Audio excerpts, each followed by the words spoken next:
Welcome back to another episode of Toxiris Thoughts. Today I'll be talking about Ronnie J and why I think he fell off. Let's get into it. It's the gang, we done came on. The gang.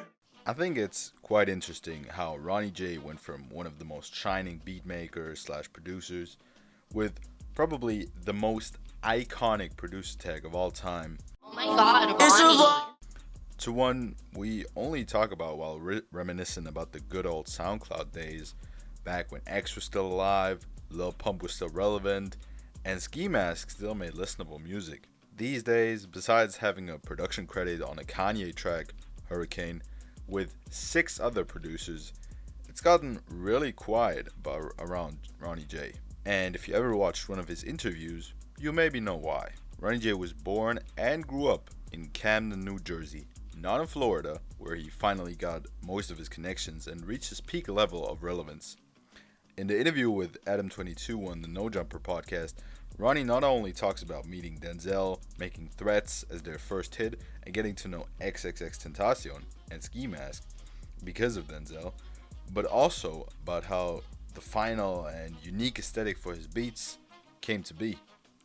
We all know Ronnie J beats have a heavily distorted 808, which, if used correctly, makes the beats go even harder and gives them a way more rough and raunchy vibe.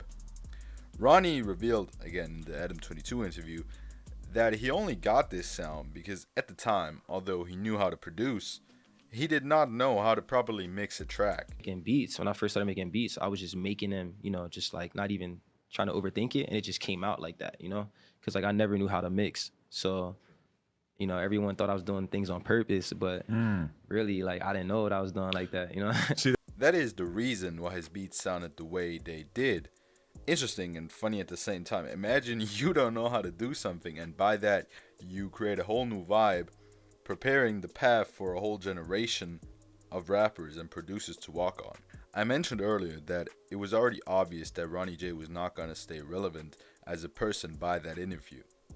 What did I mean by that? Well, if you watch the hour-long talk, you'll notice that, given there are some exceptions, most of the time he is not talking about himself, but about other people, and how it is working with them. Sure, that is pretty common, especially for producers, but to me this reaches an extraordinarily high level on this one. Besides that, even though he seems like a chill dude, he does not really have a highly entertaining persona, one worth of being celebrated just for that. Another reason as to why he slowly fell off is the simple reason that the times have changed and his usual style of production is just not what is popping off right now.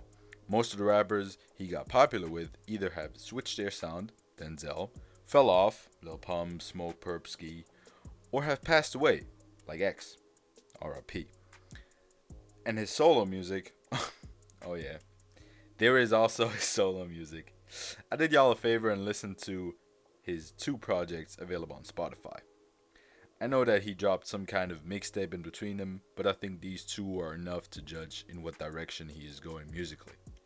Oh My God Ronnie, released in 2019, is his first project, and while this is listed as his album and he has some short verses and hooks on there, this is more to be seen as a usual producer album. He mostly relies on popular features to either fully take up or carry the track, while he either only handles the production or only delivers a few heavily auto-tuned bars that show why he should have sticked to production. And yes, I just said he should have stick to production. Why is that? Well, besides his attempts at being a rapper not being all that good, the whole reason why he is rapping seems wrong to me. He mentioned in multiple interviews that he was tired of being the man in the dark, that he wanted to go on tour, be the man of the show, and yes, I do think these are understandable feelings that show that we should appreciate producers even more. But the reason he started rapping could also be the reason why his music is mostly painfully average. He never wanted to rap to spread a message, just for fun or maybe to inspire people. He rapped for clout. After kind of hating on him for multiple sentences straight, I'll now get to his second project, Jupiter. This one is better. He seems to have learned how to use auto-tune on his own voice and how to make somewhat of a catchy hook. There are barely any features, which is good because that gives him more room to present himself as a rapper. Unfortunately, while he has improved and he is way better now than on his first project, I struggle to call him interesting or unique in any way. Unfortunate, because that's what made his beats so good and enjoyable. Now, let's sum all of this up. Ronny J was and is one of the most iconic producers hip-hop has seen so far. He created his own style, aesthetic, and was part of a legendary wave in the late 2010s. Unfortunately, he could never make the jump to be as relevant in different beat styles or as a rapper himself. This does not mean that by any means he is fully relevant, but far from the heights he has been at over the course of his career.